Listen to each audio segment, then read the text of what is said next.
I want to tell you something I learned sitting in a financial institution for almost a decade. The banks are not on your side. I don't mean that dramatically.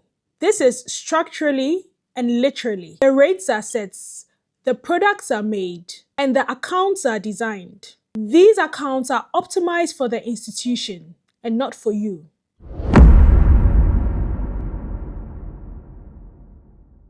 One of the best examples of that is how ordinary people quietly lose money expensively by opening something they think was a good thing to start, a cash ISA. They open that cash ISA once with a company, with a bank, with an institution, and it sits there, never reviewed, never looked at, and they're earning half or even way less than what their money could be earning for them. If I asked you right now, what is your cash ISA paying on your savings? Do you know the number? Most people actually don't know that number off the top of their head, and that's not an accident. So let me explain how the machine works. When you put your money in a savings account, an ISA with a high street bank, you technically become a deposit. That's the term. Then the bank takes your money and lends it out at a higher rate, and they make the difference as their income. The rate that they give you is not determined by what is fair.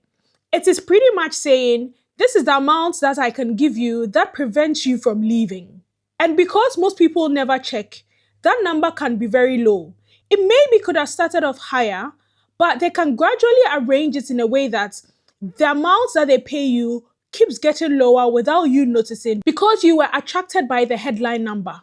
Right now, some of the biggest high street lenders are paying between 1.5% to 2% on people's cash ISA, when the best interest I'm seeing out there is 4.68% on the same tax-free wrapper, which is an ISA. The only difference is which institution have you put your money in. This is a business model for the banks. It's called customer inertia, and it's worth billions of pounds to the banking sector every single year.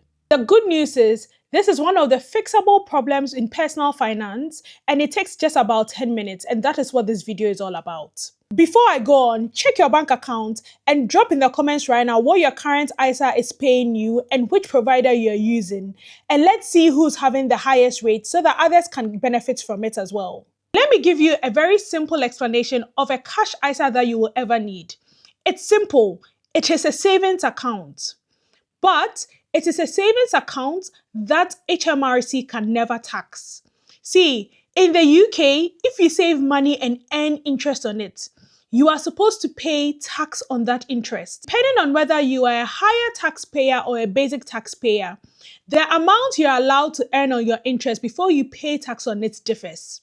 If you are a basic taxpayer, you can earn up to £1,000 in interest a year before you start paying tax on your interest. If you are a higher rate taxpayer, you can earn up to £500 in interest a year before you start paying tax on that interest. But when you earn interest in a cash ISA, that interest will never ever be taxed by the government. There is a reason why this matters more now than it did 3 years ago. Interest rates have been elevated for an extended period, and now most people are earning more interest on their savings than they have earned over the past 5 years. Now, most people are personally breaching their personal savings allowance, which I mentioned earlier as the 1,000 and the 500, depending on whether you're a basic taxpayer or a higher taxpayer. HMRC collected more in savings tax over the past year than it did over the past decade. That money came from somewhere. It came from people who were saving and not putting it in their cash ISA. Every year, you get an allowance of up to £20,000 that you can save in a cash ISA and not pay any taxes on it ever. That £20,000 allowance is new every single April. If you don't use it, you lose it forever.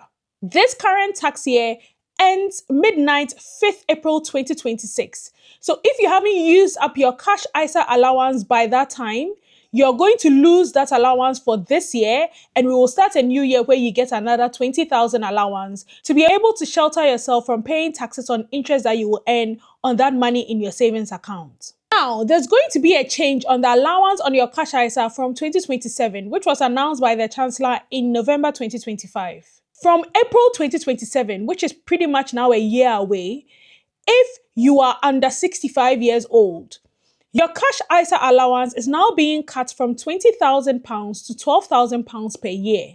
Overall, the ISA allowance stays at £20,000, but £8,000 of it is being ring-fenced for investments only. Stocks and shares, not cash. So what does this mean practically? Up until 5th April 2026, you can put up to £20,000 in your cash ISA and it's allowed. In the 2026-2027 tax year, you can put another £20,000 in your cash ISA and that's allowed as well.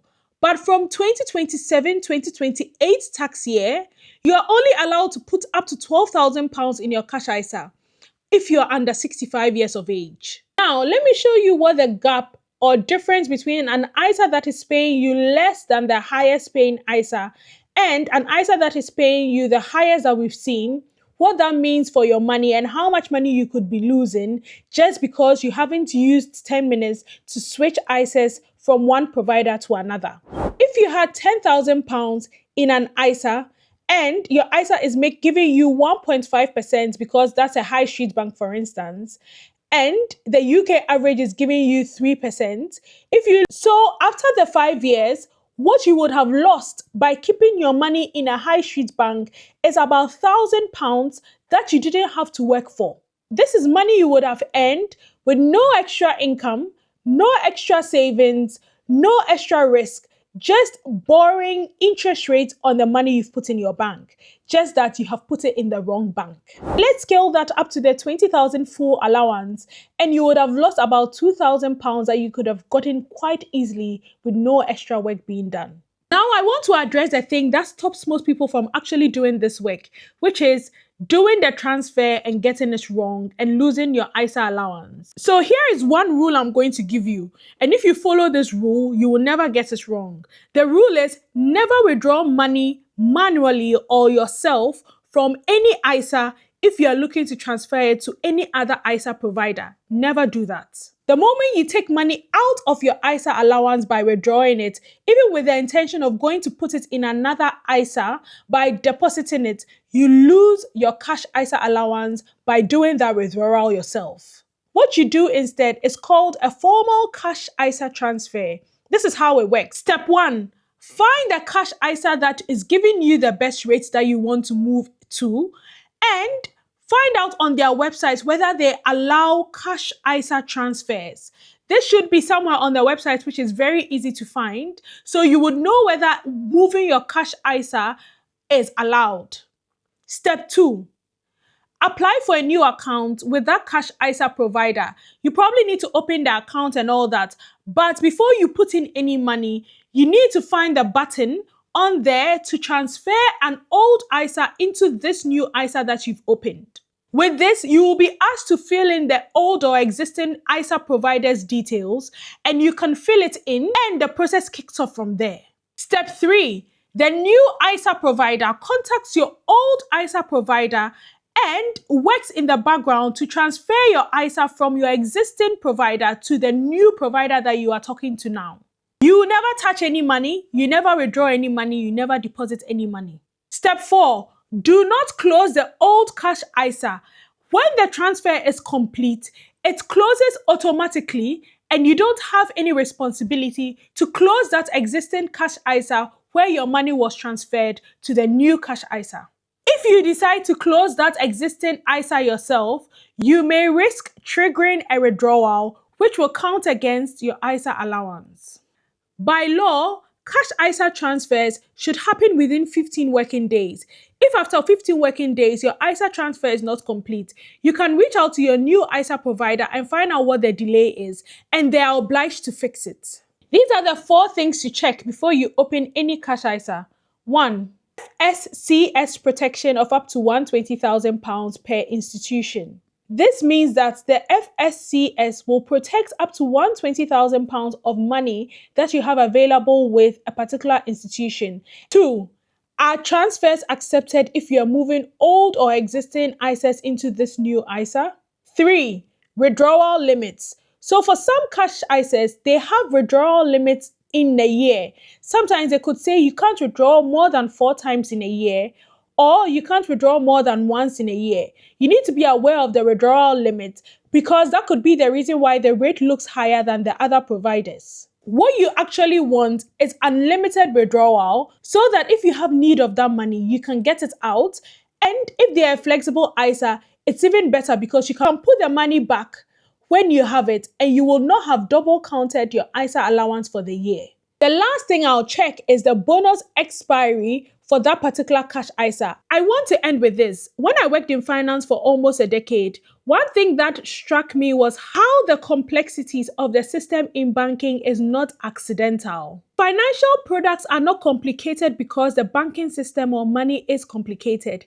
It is made in that way to benefit the financial institutions. If you understood how your savings rate was set, they know that you would move your money if you knew it. So that information stays buried. An ISA is one of the most genuinely useful tax wrappers here in the UK that benefits regular individuals. The problem is most people are not using it wisely or using it to the full benefit because nobody sat them down to explain it properly. And that's why I'm making this video. You now know more about ISAs than majority of the people in the UK. The question now is, what are you going to do with that information?